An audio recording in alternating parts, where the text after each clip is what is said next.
So look, how do you put these people at ease? How do you drop those defense mechanisms?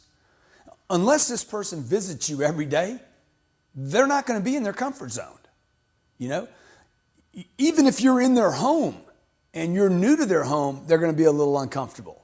Look, your job in the greeting is to make people comfortable. It's to put them at ease, to remove all defenses that they may have so that they don't continue to guard themselves. When a person's guarded, you're not going to get, on common ground. You're not going to be able to have them turn control over. You're not going to build trust and confidence. It's important to understand that people are guarded, not wide open, when they meet new people, much less when they go into, say, a car dealership, or you go into the dentist's office, or you go into a lawyer's office for the first time. You're not comfortable. Hey, you could go to a party where there's 100 people, or a bar, a club, or walk up to a casino and walk up to a table to play. You're not going to be comfortable because you hadn't been there. If you went there 3 and 4 and 5 and 6 times and 7 times and the 8th time and you knew everybody by name, hey, you'd be comfortable. See, sometimes the more guarded the customer is, I want you to know this. This is one of the things I live with. The more guarded they are indicates to me not a bad thing, but a good thing. When people are guarded, to me, it means they're more of a sign there that they're a buyer. Because why be guarded? Right? You understand? I like them being guarded. I know my competition doesn't handle it correctly, and I can. So welcome. My name's Grant, and yours? Right? You got it? I'm going to keep doing that. Just drill it in. John, great to have you here. And you immediately start hearing things like, I'm not buying today. Leave me alone. I just want to look. We're not buying for 3 months. You'll be wasting your time. I just need a price and I want to get out of here and go shop. Do you have this? Do you have that? How much over invoice can you sell it to me for? What kind of discount can you give me? Can you match or beat this price I have in my hands? You ever heard any of that? Look, you've been doing this 5 days. You've already heard all that. The problem is you're not consciously aware of what you're hearing. You could have been doing this 25 years and you don't know that there's a list of things people say to you because they're on guard.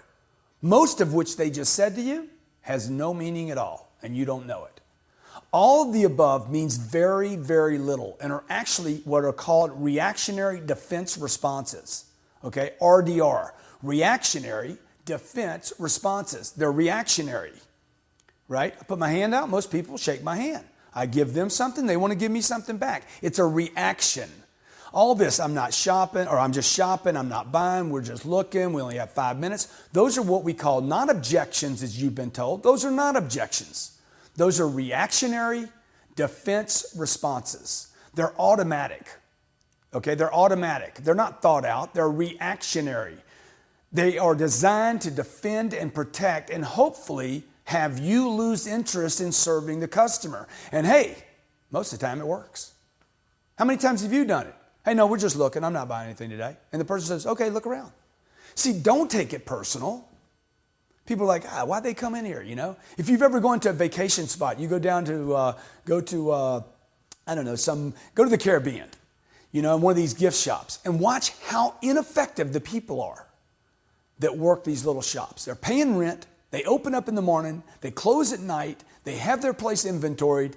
And all these tourists are walking in. We're just looking. And they hear this millions of times. And they start thinking, these people aren't real. Man, if they ain't real, why don't you just not open up your shop?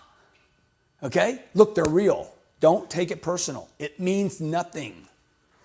Always, always be positive when you hear these things. And then I'm going to tell you to do this. Disregard them. They mean nothing. Now, to disregard them does not mean we won't acknowledge them. Okay? I can acknowledge something and disregard it. You understand? Hey, Grant, man, the weather sucks today. Hey, I understand. I'm not going to go into a conversation about it. I acknowledge it. I disregard it. But I want to continue to show interest regardless of what I hear. So I want you to show what? High levels of interest no matter what your buyer says. Understand and predict what you will hear. Don't be hit off guard. Understand it, okay, and be able to predict it. Know that they're going to say, hey, I'm not buying today. We're just looking. We're just shopping. First place we've been to. Can you match this price? Can you beat this deal? I didn't bring my wife with me. I only have 5 minutes. You hear it. Predict it. Predict it and use it. See, in the next segments, we're going to handle why people use RDRs, and we're going to what's the RDR? What is it? Reactionary defense responses. We're going to show you how to handle every one of them. What I'm trying to do right now is give you the foundation for what they are, what happens, your greeting, and get that grilled down. This greeting's critical. You can make or break your deal right here.